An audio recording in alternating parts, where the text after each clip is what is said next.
Hello everyone, welcome back to my channel just associates. आज जो हम टॉपिक डिस्कस करने वाले हैं वो है आर्गुमेंट ऑन चार्ज। चार्ज क्या होता है, उसके ऊपर आर्गुमेंट कैसे की जाती है और कब की जाती है।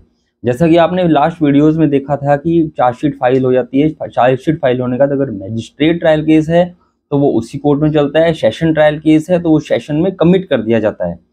अब जो नेक्स्ट स्टेज आती है चार्ज पे आर्ग्यूमेंट करने की। अब चार्ज क्या होता है?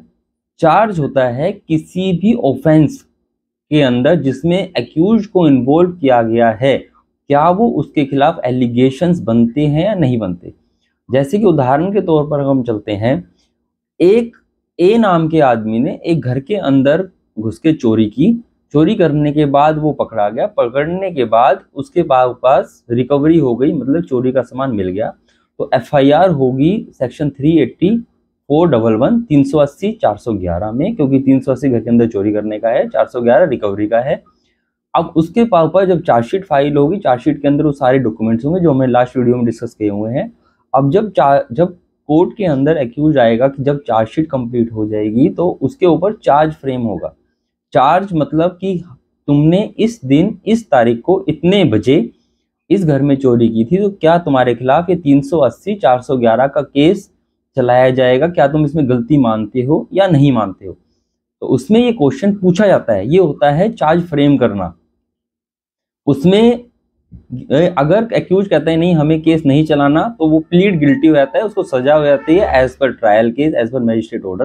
अगर वो कहते हैं नहीं मुझे तो ट्रायल चलाना है, तो वो ट्रायल चलता है, उसके ऊपर चार्ज फ्रेम हो जाते हैं। उसी प्रकार अगर हमें ये लगता है कि जैसे उदाहरण के तौर पर एक व्यक्ति के पास से चोरी का सामान मिल गया और उसके ऊपर एफआईआर रजिस्ट्री की गई 379 411 चोरी में, 379 411 में कि चोरी की और चोरी का सामान मिला है। तो जब वो चार्ज फ्रेम होगा, तो जैसे शिकायतकर्ता ने शिकायत की कि इस तारीख को मैं वहां जा रहा था, वहां पे जाने के बाद ए नाम का व्यक्ति ने मेरा जेब से मोबाइल चुरा लिया है, तो कृपया करके चोरी की एफआईआर दर्ज की जाए। तो जब पुलिस की कार्रवाई हुई तो पुलिस में ए के पास चोरी का और बी के पास रिकवरी मिल गई।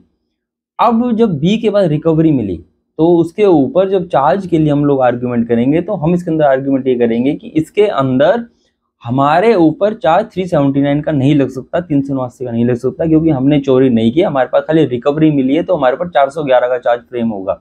तो हमारा जो ट्रायल लड़ा जाएगा वो 411 पे लड़ा जाएगा, ना कि 379 379 पे। तो उसके बाद हमारे ऊपर चार्ज फ्रेम हो जाएगा, फिर हमारा ट्रायल एविडेंस के लिए चलेगा। इसी तरीके से अगर जैसे हम उदाहरण के तौर पे लेते हैं, अब हम एक एग्जांपल और लेते हैं। एक पुलिस को एक इंफॉर्मेशन मिलती है कि 12 जून को एक गाड़ी सफ़ेद रंग की आएगी जिसके अंदर शराब की नाजायज़ पेटियां रखी हुई हैं, अगर रेड की जाए तो उस गाड़ी को हम शराब के साथ काबू कर सकते हैं। पुलिस की रेडिंग टीम तैयार होती है। रेडिंग टीम तैयार होने के बाद मौके पर पहुंचती है। वहां पर जाने के बाद जो समय दिया गया होता है वहां पर वो पुलिस वाले उस गाड़ी को पकड़ लेते हैं। जो वो गाड़ी आती है, गाड़ी के अंदर से जो पकड़ा जाता है उसका नाम सपोज करते हैं विक्रम है। अब विक्रम को पुलिस वाले पकड़ लेते हैं, गाड़ी की चेकिंग होती है तो उसमें से शराब की पेटियां मिल जाती हैं। तो पुलिस ऑफिसर शराब को और एक्यूज को पकड़ लेते हैं और एफआईआर रजिस्टर हो जाती है सेक्शन 33 38 की एक्साइज एक्ट में और 58 एक्साइज एक्ट में। ये तीनों ही सेक्शन एक्साइज एक्ट में दिए गए हैं कि जिसके अंदर कि अगर कोई भी शराब को नाजायज तरीके से बेचता है उसको पकड़ा जाए, और व्हीकल को सीज करना section 58 excise act 58 excise act होता है। अब जब इन्वेस्टिगेशन होती है, इन्वेस्टिगेशन के दौरान ये पाया जाता है कि जो एक्यूज ने ये गाड़ी खरीदी थी सोनू से ये गाड़ी खरीदी जीपीए के थ्रू कि ये गाड़ी में बेचते हैं। अब पुलिस ऑफिशियल सोनू को सम्मन कराते हैं। सोनू ही कहता है कि जी मैंने ये जो ये गाड़ी है ये मैंने खरीदी थी राजेश से। अब राजेश से उसने गाड़ी, उसने भी पेपर जो कराए थे जीपीए के एसपीए के थ्रू, उसने ये जो गाड़ी है खरीदी थी। अब पंकज को सम्मन होते, पंकज आगे कहता है हाँ जी मेरे पास गाड़ी की आरसी, लेकिन ये गाड़ी मैंने आगे सोल्ड आउट कर दी थी और ये मैंने विक्रम को नहीं बेची, विक्रम के पास ये गाड़ी सोनू के थ्रू गई है। तो ऐसी स्थिति में तीनों को ही चार्जशीट हो जाती है फाइल तीनों के अगेंस्ट पे सेक्शन 33 में, 38, 58 में कि ये दोनों ओनर हैं और वो पकड़ा गया है विक्रम, तो वो एक्यूज्ड है। इस केस के अंदर चार्जशीट फाइल होती है एमएम के पास, वहाँ पे डॉक्यूमेंटेशन कंप्लीट होती है लिस्ट ऑफ डॉक्यूमेंट्स पे। जब आर्ग्यूमेंट ऑन चार्ज आता है तो इसके अंदर अब हम जो आर्ग्यूमेंट कर सकते हैं, जो सबसे पहला बंदा है पंकज, उसके नाम आरसी है तो वो ओनर है तो उसके खिलाफ चार्ज फ्रेम होगा। विक्रम है, मौके से पकड़ा गया है, गाड़ी पकड़ी गई है तो उसके खिलाफ चार्ज फ्रेम होगा। अब जो बीच का जो सेकंड जो पर्सन बच गया है सोनू, सोनू के पास से ना तो गाड़ी मिली है ना ही उसके पास से आरसी का वो मालिक है, आरसी भी नहीं मिली है।